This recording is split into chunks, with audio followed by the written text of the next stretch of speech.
Hello, I'm Aaron, and this is Jasmine. And today we're going to go over the original Kingdom Hearts, Kingdom Hearts 1 for the PlayStation 2. As many of you could have guessed, we'll probably be guessing Kingdom Hearts 2 will eventually be popping up in here. But that's not for later. Sucks to be you. Sucks to be us because we got to review it. Oh shit. Da-da-da-da-da. But Kingdom Hearts 1. Sorry. That's all I want. People are going to see this and I get to laugh now. At least afterwards. But anyways, Kingdom Hearts 1 is, well, you're a normal boy, Sora, when you're with your two friends, Riku and Kairi. The first couple days on the island are just that. You get to gather supplies, you get to talk to people, you get to fight people, you get to make your character, you know. Give them what you want. Actually, well, you'll see the extras when we play. Don't need to spoil nothing now. Do. But you start out with a little wooden sword, which is pretty cool because it actually looks like a sword, you know. So pretty nice there. Still hurts when you get hit by it though. Oh yeah, you get your butt kicked in with those things. One right hit and you was out like a light. But anyways, back to the game. Well, you know, like I said, you gather supplies and stuff, coconuts, mushrooms. I think you gather a rope. I think so. We'll just say you gather a rope. I know you gather water. Yeah, you gather rope because you have to make the. And then you name your craft too, or the boat. You name your boat, or if you win a race, anyways, you can name the boat. If you lose, it's not gonna matter, anyways. I always lose. I win actually sometimes. But anyways, that might actually be a feature on there. We might actually try and win. But anyways, we're wasting time.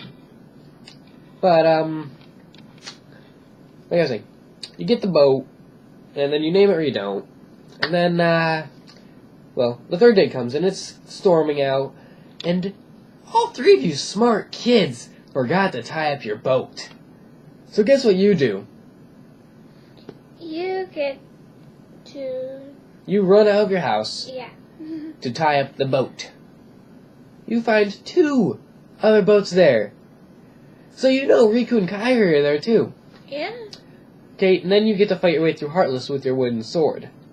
But, plot twist, you don't go back to where the boat is, because that's blacked off.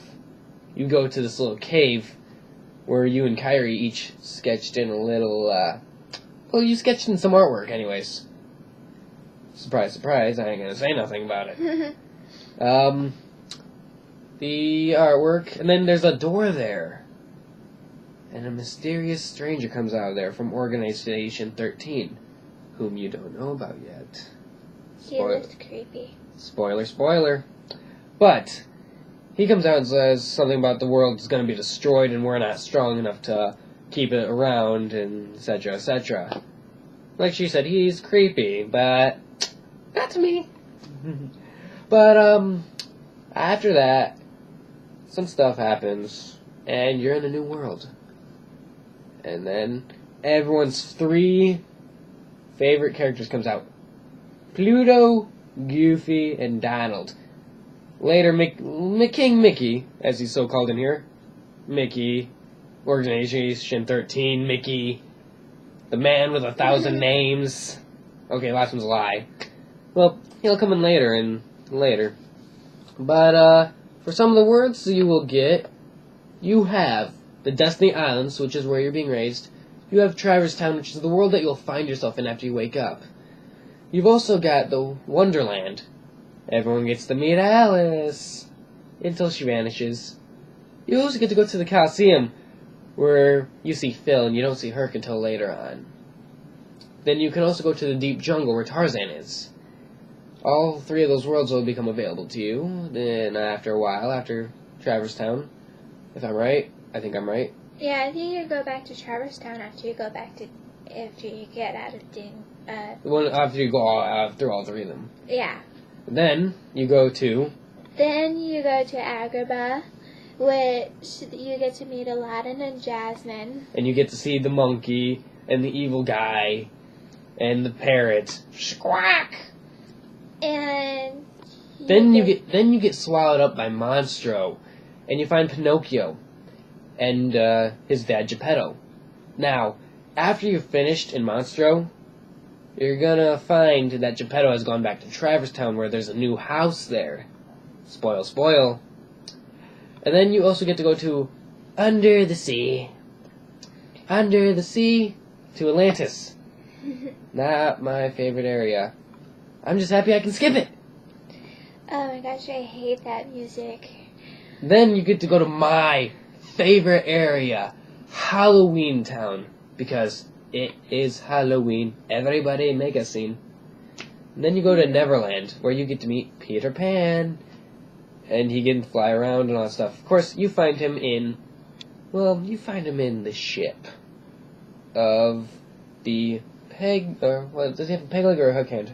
Hook hand. Where you have to find him in the hook-handed ship. You rescue him and he leaves. Great help there, isn't he?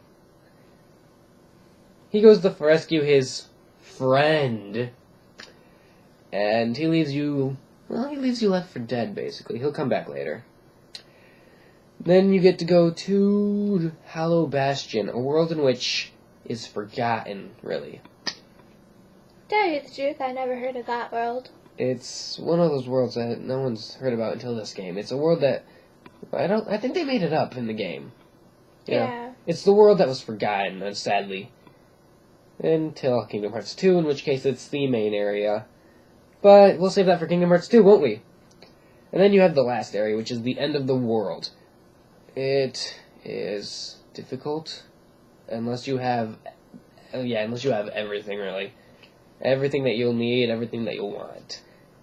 Okay, every area except Dusty Island, Traverse Town, Howl's Bastion, and the end of the world have an extra character you can use.